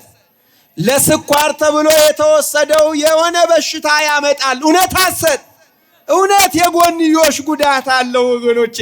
መድኃኔ ዓለም መድኃኒት ነው ስንል ወገኖቼ የጎንዮሽ ጉዳት የማያመጣ መድኃኒት ማለት ነው። ክብርና ምስጋና ለዘላለማዊ ስሙ ይሁን። አያችሁ፣ የዚህ ዓለም መድኃኒት በየጊዜው ውሰዱኝ ይላል። ኢየሱስ ክርስቶስ መድኃኒት ነው ስንል አንድ በቃኝ ነው። አያችሁ፣ ለዘላለም በቃ የሚያድን አያችሁ፣ የበሽታችንን ሰንኮፍ ነቅሎ የሚጥል ጽዋዕ ከኒ ጽኑ ወያረዊ ያለ ዳዊት። አንድ በቃኝ ነው ጽዋ ማለት እኮ ነው እናንተ። በቃ መድኃኒት ነው አማኑኤል፣ መድኃኒት ነው መድኃኔ ዓለም። ምን ማለት ነው? የኃጢአትን በሽታ የሚያሸንፍ መድኃኒት ክርስቶስ ኢየሱስ ነው። ይሄንን በሌላ መድኃኒት ማዳን አይቻልም። ኢየሱስ ክርስቶስ የሚባል መድኃኒት ነው የኃጢአትን ስርና መሰረቱን ነቅሎ የሚጥል ዲያብሎስን ማሸነፊያ መድኃኒት። ማን ነው እሱ? ኢየሱስ ክርስቶስ ወልደ እግዚአብሔር እሱ ነው። በሱ ነው ምን ተርፈው ምናመልጠው ምንድነው? ይሄ ብቻ አይደለም። የዚህ ዓለም መድኃኒት እንደምታውቁት የዚህ ዓለም መድኃኒት ጀርባው ላይ ወይም የሆነ ቦታ ኤክስፓየር ዴት ይጻፍበታል። የአገልግሎት ዘመኑ ያበቃል የሚባልበት ዘመን ይጻፍበታል። እውነት ሐሰት? እውነት። የዚህ ዓለም መድኃኒት እንዲህ ነው። ኢየሱስ ክርስቶስ መድኃኒት ነው ስንል ስሙ ወገኖቼ፣ ኤክስፓየር ዴት የሌለው ላለፉት 2000 ዓመታት ያዳነ ነገም የሚያድን እውነተኛ መድኃኒት እርሱ ነው። ክብርና ምስጋና ለዘላለማዊ ስሙ ይሁን። መድኃኒት እርሱ ክርስቶስን እንሰብካለን አለ ቅዱስ ያሬድ። መድኃኒት ነው ክርስቶስ፣ መድኃኒት ነው አማኑኤል፣ መድኃኒት ነው ክርስቶስ ኢየሱስ። ሌላው የዚህ ዓለም መድኃኒት ለሕፃንና ለትልቅ ልዩነት አለው። እውነት ሐሰት? ለትልቁ የሚሰጠው ዶዜጁ መጠኑ እና ለትንሽ የሚሰጠው ተመሳሳይ ነው። ጉድ ይፈላላ። እንደዚያ ከሆነ ጉድ ነው የሚፈላው። እንደምታውቁት ኢየሱስ ክርስቶስ መድኃኒታችን አማኑኤል፣ ስሙ በደም ኢየሱስ ክርስቶስ መድኃኒታችን ስንል ሕፃኑንም ትልቁንም የሚያድን ማለት በዘመን በጊዜ በሁኔታ በማንነት በዘር ተለያይቶ የገሌን ዘር የሚያድን የገሌን ዘር የማያድን የሚባል መድኃኒት የለም። የዚህ ዓለም መድኃኒት ልዩነት አለው። ታውቃላችሁ፣ ለጥቁሩና ለነጩ ስሪት አለው ልዩነት ራሱ። ለጥቁሩ ሲሰራ መድኃኒት ለትንሹ ሲሰራ ለድሃ ለሀብታም የተከፋፈለ ነው። ታውቃላችሁ መድኃኒት ኢየሱስ ክርስቶስ ለድሃው ለሀብታም ለቀዩ ለነጩ ለጥቁሩ ለቻይናውም ለነጩም ለጥቁሩም ወገኔ ለኢትዮጵያ ውስጥ ላለው ለየትኛውም ጎጥና ዘር ለሁሉም የተሰጠ እውነተኛ መድኃኒት ከጽንፍ እስከ ጽንፍ የሚያድን ሁሉ ወደ እርሱ የሚመጡትን ሁሉ ወደ ውጪ የማያወጣ ለዘመጻሐቤ እይሰድዶ ወያወጽኦ አፋ ወደ እሱ የመጣውን ወደ ውጪ የማያወጣ ወደ እሱ የመጡትን ሁሉ የሚያድን እውነተኛ መድኃኒት የመጨረሻ መድኃኒት በነፃ የተሰጠን መድኃኒት ያለ ዋጋ የተሰጠን መድኃኒት ስሙ ማን ይባላል? ኢየሱስ ክርስቶስ። ለዚህ ስም ታላቅ ምስጋና ይገባል። ከልባችን እልል ብለን እናመሰግነዋለን። ስሙ ለዘላለም የተመሰገነ ይሁን። እርሱ መድኃኒታችን ነው፣ መድኃኒታችን ኢየሱስ ክርስቶስ። ሌላው ኢየሱስ ክርስቶስ ማን እንደሆነ አባቱ መስክሯል። ምን ብሎ? እነሆ ከሰማይ ድምፅ መጣ ይላል። ከሰማያት ነው የሚል ስመናሁ ተርሆ ሰማይ ይላል። የጥምቀት ቀን ነው። እነሆ ሰማያት ተከፈቱ፣ ከሰማይ እንዲህ የሚል ቃል መጣ። ምን የሚል? ዝንቱ ውእቱ ወልዴ ዘአፈቅር፣ የምወደው ልጄ እርሱ ነው። ወሎቱ ሰመርኩ ለአድኅኖተ ዓለም፣ ዓለምን ለማዳን የመረጥኩት አንድ ልጄ እርሱ ነው ማለት ተቀዳሚ ተከታይ የሌለው ልጄ ማለት በቅድምና ከኔ ጋራ ያለ ልጄ፣ በዘመን የማይቀዳደመኝ፣ በባህሪ የሚመስለኝ፣ በስልጣን የሚመስለኝ፣ በመንግስት የሚመስለኝ ልጄ፣ በመፍጠር የሚመስለኝ ልጄ እርሱ ነው። ወሎቱ ስምዕዎ፣ እርሱን ስሙት የሚል ቃል በማቴዎስ 3 ቁጥር 17 ከሰማይ መጣ። ይገርማችሁ፣ ከሰማይ የመጣው ድምፅ እንዲህ የሚል ነው፣ የምወደው ልጄ። እዚህ ቃል ላይ 3 መሰረታዊ ጭብጦች እንረዳለን። አሁን ስሙን። ብዙ አንዳንድ ሰዎች እግዚአብሔር አንድ ገጽ ነው ያለው የሚሉ አሉ። የስህተት ትምህርት ነው። እግዚአብሔርማ ከአንድ በላይ ገጽ እንዳለው እዚህ ማቴዎስ ወንጌል ምዕራፍ 3 ቁጥር 17 ላይ 3 ገጽ እንዳለው በግልጽ ተጽፏል። እንዴት? አንደኛ እነሆ ድምፅ ከሰማያት መጥቶ ይላል። ድምፅ የመጣው ከየት ነው? ከዚያስ በእርሱ ደስ የሚለኝ የምወደው ልጄ አለ። ስሙ አባት ነው ማለት ነው። ልጄ ካለ ደግሞ ልጁ ቆሟል ማለት ነው። ወልደ እግዚአብሔር ያው ኢየሱስ እሱ ልጄ ነው አለ። እሱ ልጄ ነው የሚል ድምፅ መጣ። ስለዚህ ክርስቶስ የአባቱ የአብ የባህሪ ልጁ ነው። እግዚአብሔር አብ ደግሞ የወልድ የባህሪ አባቱ ነው። አባት ልጅ ስንል እንደዚህ ዓለም የልደት ስርዓት አባቱ ልጁን ይቀድመዋል እንደምንለው አይነት ትምህርት አይደለም። በቅድምና ትክክል ናቸው። ሥላሴ በጊዜ አይቀዳደሙ፣ መቀዳደም ፈጽሞ የለም። ለዚህ ነው ቅድም ከእውቀታችን በላይ ነው ያልነው። እግዚአብሔርን መቼም በእኛ ቋንቋና እውቀት የምንረዳው ጠቅልለን የምናውቀው ቢሆን ኖሮ እግዚአብሔርነቱ በቀረ ነበር። ታውቃላችሁ። ምክንያቱም ከኛ መረዳት በላይ፣ ከኛ ቋንቋ፣ ከኛ ንግግር፣ ከኛ መረዳት በላይ ነው። ታውቃላችሁ። ምጡቅ ልዑል ግሩም የሆነ ሕያው ባህሪ የዘላለም አባት የሰላም አለቃ ነው አምላካችን እግዚአብሔር። ስለዚህ ከኛ ቋንቋና ንግግር ወይም አባቶቻችን ሊቃውንቱ መዋኤ ህሊናት እግዚአብሔር ይሉታል። መዋኤ ህሊናት ማለት ህሊናችንን የሚያሸንፍ ማለት ነው። ድንቅ ድንቅ ብቻ ነው ምንል ታውቃላችሁ። ግሩም እጹብ እጹብ ነው ምንል፣ ቡሩክ ቡሩክ ነው ምንል፣ ሃሌ ሃሌ ነው ምንል። ወገኖቼ ስቡ ስቡ ብለን ቋንቋ ሲያጥረን እልል እልል ነው ምንል። ማን ይመስገን? እግዚአብሔር። ስለዚህ አባቱ አብ አለ ከሰማይ ሲናገር ሰማ ነው። አንድ ጌትነት፣ አንድ ስልጣን፣ አንድ ገዥነት፣ አንድ ሁሉን ቻይነት ማለት አብ ከሰማይ ልጅ እርሱ ነው አለ። መንፈስ ቅዱስ በአምሳለ ርግብ ወረደ። ሶስት አካላት ተገለጡ ማለት ነው። የት? በጥምቀት። ይሄ የመገለጦች መገለጥ ይባላል በቤተ ክርስቲያን ትምህርት። ሪቬሌሽን ኦፍ ሪቬሌሽን ይባላል። የመገለጥ ሁሉ መገለጥ ማለት የኢየሱስ ክርስቶስ ጥምቀት። ለዚህ ነው መናሁ ተርኅወ ሰማይ፣ ሰማያት ተከፈቱ የሚል። መቼም ሰማይ በር መስኮት ኖሮት የሚዘጋ የሚከፈት ሆኖ አይደለም። ታውቃላችሁ፣ ሰማያት አይከፈቱም አይዘጉም። እና ሰማይ ተከፈተ ማለት ምን ማለት ነው? ቤት ሲከፈት፣ ጓዳ ሲከፈት፣ ጓዳ የመለሰው ማጀት የጎረሰው ግልጥልጥ ብሎ እንዲታይ ምስጢረ ሰማያት ታየ። ምስጢረ ሰማይ ማን ነው? እግዚአብሔር ነው። የሱ መገለጥ ሆነ ማለት ነው። ታየ፣ አየነው፣ ዳሰስ ነው።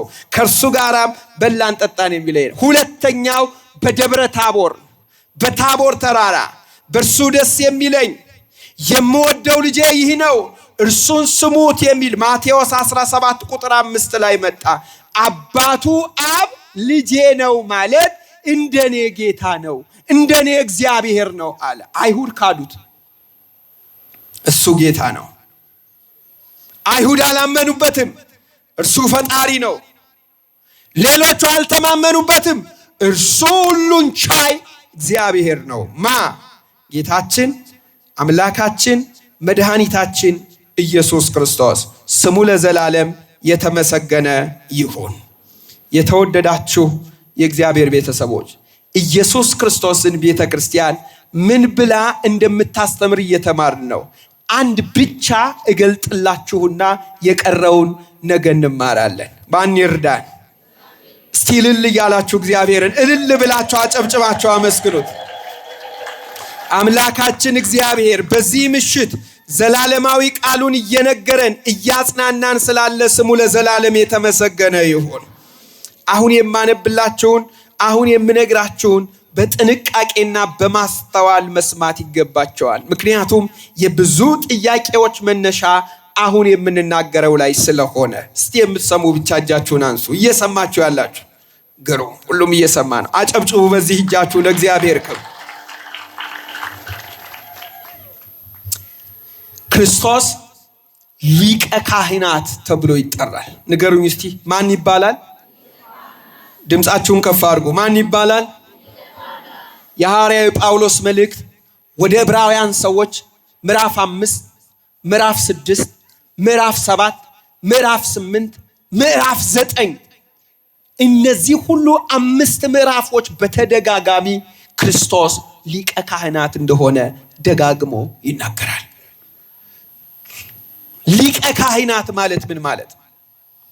የካህናት አለቃ ማለት። እባካችሁ ነቅታችሁ ስሙኝ። በውጭም ሆናችሁ የምትሰሙ፣ በርቀት ይሄ ድምፅ የሚሰማችሁ የእግዚአብሔር ድምፅ ከተማይቱን እንደምትጠራ ተናግረን ነበር። ክርስቶስ ሊቀ ካህናት ማለት የካህናት አለቃ ማለት። አሁን ስለ ብሉይ ኪዳን ሊቀ ካህን እነግራቸዋለሁ። የብሉይ ኪዳን ሊቀ ካህናት ከካህናት ሁሉ ተመርጦ በእግዚአብሔር የሚሾም የካህናት ሁሉ ሊቅ ማለት ነው። አንድ ብቻ ነው የሚሾመው። እስራኤል በተደጋጋሚ በምርኮ ከተጠቃች በኋላ ጸጋ እግዚአብሔር ስለራቃቸው በኢየሱስ ክርስቶስ ዘመን 2 ሊቀ ካህናት ነበሩ። አንደኛው ሐና ይባላል፣ ሁለተኛው ቀያፋ ይባላል። ታውቃላችሁ። እርስ በርሳቸው አንዱ የሮማ አንዱ የግሪክ መንግስት ደጋፊ ሆነው እርስ በርስ ተቃቅረው የሚኖሩ ነበሩ። ይገርማቸዋል። ታው ስለሱ አልገባም። ግን በብሉይ አንድ ብቻ ሊቀ ካህናት ይሾማል። ሊቀ ካህናቱ በዓመት አንድ ጊዜ the day of atonement ወይም ዕለተ አስተስርዮ በምትባል ቀን የደም መስዋዕት ይዞ ስለ ሕዝቡ ሁሉ ኃጢአት ወደ ቤተ መቅደስ ወደ ቅድስተ ቅዱሳን ይገባል። በዓመት አንዴ ነው የሚገባው። እንደ ዛሬ መጋረጃው በኢየሱስ ክርስቶስ መስቀል ከመቀደዱ በፊት ከዚያ በፊት አንዴ ብቻ ነበር የሚገባው። አንዴ ብቻ በዓመት። እሱም ሊቀ ካህናቱ ብቻ ነው የሚገባ። ሌላ ካህን አይገባም፣ ማንም አይገባም። ሊቀ ካህናቱም ሲገባ እግሩ ላይ ገመድ ታስሮ ነው የሚገባው። ለምን? ወደ ውስጥ ሲገባ በኃጢአቱ ምክንያት ቀሳፊ መልአክ መጥቶ ቢቀስፈው መቅደሳችንን ያረክሳል ብለው ስለሚያስቡ ጎትተው ሊያወጡት በገመድ ይገባል። የብሉይ ኪዳኑ ሊቀ ካህናት። ሌላስ የብሉይ ኪዳን ሊቀ ካህናት ደሙን ይዞ ወደ ቤተ መቅደስ ገብቶ በክብር ኪሩቤል እንደሚናተፉ ሆነው ክንፋቸውን አድርገው ባሉት በኪሩቤል መሃል በታቦቱ ላይ መስዋዕቱን ያቀርባል። መስዋዕቱን እግዚአብሔር ይቀበለውና ለጊዜው ብቻ ድህነት ይሆናል። ለጊዜው ብቻ ከቁጣ ይተርፋሉ፣ ከቁጣ ያመርጣሉ። ይሄ ብሉይ ኪዳን። አሁን ወደ አዲስ ኪዳኑ ሊቀ ካህናት እንመጣለን። የአዲስ ኪዳኑ ሊቀ ካህናት ኢየሱስ ክርስቶስ ነው። የብሉይ ኪዳኑ ሊቀ ካህናት በምድራዊ መቅደስ የሚያገለግል ነው ማለት ሰለሞን በሰራት ወይም ሙሴ በሰራት በደብተራ ኦሪት በመገናኛው ድንኳን፣ ኋላ ሰለሞን በሰራው ቤተ መቅደስ፣ በኋላ ዘሩባቤል በመልሶ በሰራው ቤተ መቅደስ፣ በኋላም ሄሮድስ ባደሰው ቤተ መቅደስ ከዚያ በኋላ ቆሟል። ታውቃላችሁ፣ አሁን እስራኤል ቤተ መቅደስ የላቸውም። ሲናጎግ ነው ያላቸው፣ ምኩራብ ነው ያላቸው። በዓለም ሁሉ የተበተኑ እስራኤል በምኩራብ ነው አሁን ለአምልኮት የሚፈጽሙት። መስዋዕትም የለም፣ ቆሟል። እንደ ድሮ የዕለት የሰርቀ ወር የሳምንት የሰንበት እና የዓመት የዕለት አስተስርዮ መስዋዕት የለም፣ ቆሟል። መቼ? ከጥጦስ እስራኤልን ማጥፋት በኋላ ተደምስሰዋል። በዓለም ሁሉ ተበትነዋል። እስካሁን ድረስ ቤተ መቅደስ የላቸውም። ቤተ መቅደሱ የነበረበት ስፍራ ራሱ የሌሎች ሰዎች ቤተ አምልኮ ነው የተሰራበት። አላስካ ሞስክ የሚባል ማለት የሌሎች የአምልኮ ስፍራ ነው ያለው። አላክሳ ይባላል። አይሁዶቹ የምዕራብ ግንብ በሚባለው ዌስተርን ዎል በሚባለው ላይ እየዞሩ እያለቀሱ ደረታቸውን እየደቁ ጎንበስ ብለው የነቢያትና የዳዊትን መዝሙር እየዘመሩ ይሄዳሉ። እስካሁን ድረስ ረቢዎቻቸው እንዲህ እየተንቆራደዱ ክብር ከእስራኤል ለቆ ኃይል ከእስራኤል ጠፍቶ እስከ ዛሬ እያሉ በዓለም ላይ እጅግ ምስጢራዊ ከሆኑ ፕሮጀክቶች መሃል ሶስተኛው ቤተ መቅደስ የሚባል በሰዓታት ውስጥ እንሰራለን ብለው ነው የሚያስቡት እስራኤሎች። ነገር ግን ያ ቤተ መቅደስ የሚሰራበት የተባለ የሞሪያ ተራራ ዓለም ላይ እጅግ አከራካሪ ከሆኑ ዓለም ላይ ምናልባትም ኒኩለር ሊያማዝዙ ከሚችሉ ስፖቶች ነጥቦች መካከል ዋናው። ስለዚህ ዓለም ሁሉ ይፈራዋል። የሚያስፈራ ግርማ ያለው እና የክርስቶስ ምጽአት ምልክት እሱ እንደሆነ ክርስቶስ ተናገረ። ምን አለ? እምበለስ አየምሮ አይጾቂሁም ከመለምለመ። በለስ ባቆጠቆጠች ጊዜ ያኔ እወቁ አለ። እስራኤል አሸናፊ መንግስት የሆነች በሄደች ቁጥር ያኔ እወቁ። በመቅደሱ የሚቆመው ሐሳዊ መሲህ ያን ጊዜ የሚነሳበት ዘመን እንደደረሰ እወቁ።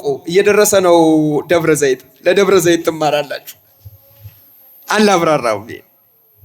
ዘመኑ እንደደረሰ ያን ጊዜ ንቁ፣ እወቁ፣ እንዳትሰናከሉ፣ እንዳትሳሳቱ ይላል። ይሄ ነው የብሉይ ኪዳኑ ሊቀ ካህናት የፍጡር ደም የበግ የላህም የጊደር ደም ነበር የሚያቀርበው። የብሉይ ኪዳኑ ሊቀ ካህናት ራሱ ኃጢአተኛ ነበር፣ በደለኛ ነው፣ በደል አለበት። ለሱ ራሱ መጀመሪያ ቅድሚያ መስዋዕት ያቀርባል። ከዚያ ቀጥሎ ነው ለህዝቡ የሚያቀርበው።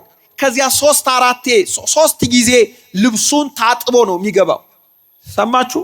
ሰውነቱን ገላውን ታጥቦ ልብሱን ቀይሮ 3 ጊዜ በፍታ ኤፉዱን ቀይሮ ነው የሚገባው። 3 ጊዜ ለአንደኛው አንዴ፣ ለአንደኛው አንዴ፣ ለአንደኛው አንዴ በደረጃው ማለት ያን አድርጎ ገብቶ ነው የሚጸልይ፣ ለእግዚአብሔር መስዋዕት የሚቀርብ። ሌላስ የብሉይ ኪዳኑ ሊቀ ካህናት ራሱ ይሞታል። ለምን? ፍጡር ስለሆነ ሰው ስለሆነ ምን ይላል? ይሞታል። ሟች ነው ማለት። ሞቱ ምን አይነት ነው ካላችሁ ይሞታል፣ ወደ መቃብር እንደማንኛውም አዳማዊ ፍጥረት ይገባል። ሌላስ የብሉይ ኪዳኑ ሊቀ ካህናት መስዋዕቱ በየጊዜው ማቅረብ ይጠበቅበታል። አሁን እንምጣ። ግልጽ ነው። እነዚህ ነጥቦች ጥሩ ነጥቦች ናቸው፣ በደንብ የሰማችሁ ሰዎች። አሁን እንመለስ። የአዲስ ኪዳኑ ሊቀ ካህናት ኢየሱስ ክርስቶስ እንደ ብሉይ ኪዳኑ ሊቀ ካህናት ወደ ቤተ መቅደስ ሄዶ አይደለም መስዋዕት ያቀረበው። መስዋዕቱን ያቀረበው አማናዊቷ መቅደስ መስቀሉ ላይ ነው። ቅድስተ ቅዱሳኑ መስቀሉ ነበር። በመስቀሉ ላይ ነው መስዋዕት ያቀረበው። አንድ እንደ ሌሎቹ የፍጡር ደም የበግ የላህም የጊደር ደም አይደለም ይዞ የቀረበው፣ የሱን ደም ነው። መለኮት የተዋሃደውን ንጹህ ደም፣ እንከን የሌለበት ደም፣ በደል የሌለበት ደም፣ ኃጢአት የሌለበት ደም፣ ለዘላለም የሚያድን ደም፣ የኢየሱስ ክርስቶስ ደም። ክብርና ምስጋና ተሰውቶ ላዳነን ለዘላለም አባት ለመድኃኔ ዓለም ለኢየሱስ ክርስቶስ ይሁን። የሚገርም ነው ወገኖቼ። ሌላው የዚህ ዓለም በብሉይ የነበረው ሊቀ ካህናት ኃጢአተኛ ነበር። ኢየሱስ ክርስቶስ ኃጢአት የሌለበት በንጹህ ደሙ ያዳነን ንጹሐ ባህሪ ወልደ እግዚአብሔር ሕያው መድኃኔ ዓለም ኢየሱስ ክርስቶስ ዓለምን ያዳነ እውነተኛ ጌታ ነው። የዚህ ዓለም መስዋዕት በሞት ይሻራል። ታውቃላችሁ፣ ይሞታል ሊቀ ካህናቱ። ክርስቶስ ግን የማይሞት የማይለወጥ ለዘላለም የሚኖር ሞትን አሸንፎ የተነሳ ድል ነሺው ንጉሥ፣ በዙፋኑ ያለ ጌታ፣ የሚሰገድለት ብሩክ፣ የሚመለክለት ንጉሥ ሳየው እንደ ሞተ ሰው ሆንኩ ይላል ዮሐንስ። የጌቶች ጌታ ነዋ፣ ከቋንቋችን በላይ ነው እሱ። ክብርና ምስጋና ለመድኃኔ ዓለም ለአባታችን ይሁን። አያችሁ የብሉይ ኪዳን ሊቀ ካህናት መድኃኒቱ ደካማ ነው። በየዓመቱ ማቅረብ ያስፈልገዋል። ክርስቶስ ግን በዕለተ ዓርብ የዛሬ 1980 ዓመት ገደማ አንድ ጊዜ መስዋዕት አቀረበ። ይኸው እስከ ዘላለም ሲያድን ይኖራል።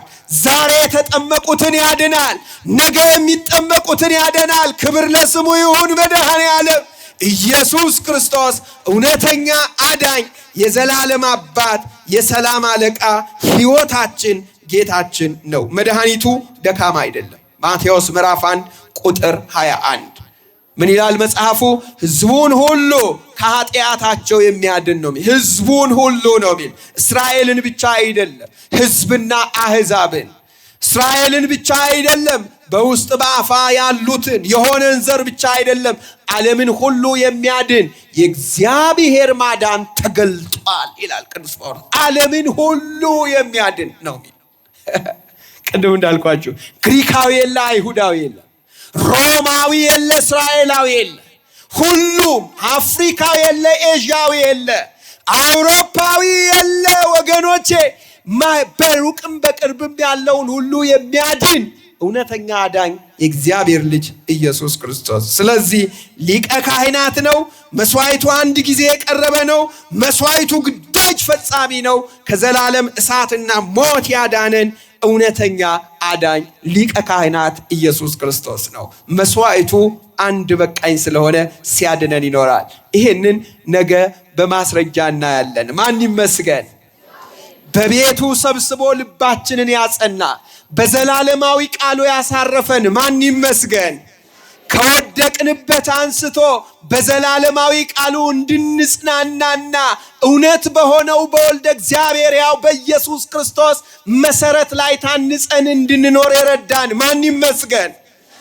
ስለዚህ በዚህ ጉባኤ ያላመኑ የሚያምኑ፣ የሳቱ እንዲመለሱ የወደቁ እንዲነሱ ወደ እግዚአብሔር መጸለይ ይገባናል። የክርስቲያኖች ልብ ተነክቶ ከገቢረ ኃጢአት ወደ ገቢረ ጽድቅ እንድንመለስ ከውርቀታችን ተነስተን ከመተዳደፋችን ታጥበን ንስሐ ገብተን ታጥበን ስጋውን በልተን ደሙን ጠጥተን የመንግስቱ ወራሽ የስሙ ቀዳሽ ለመሆን መድኃኔዓለም ሁላችንን ያብቃን።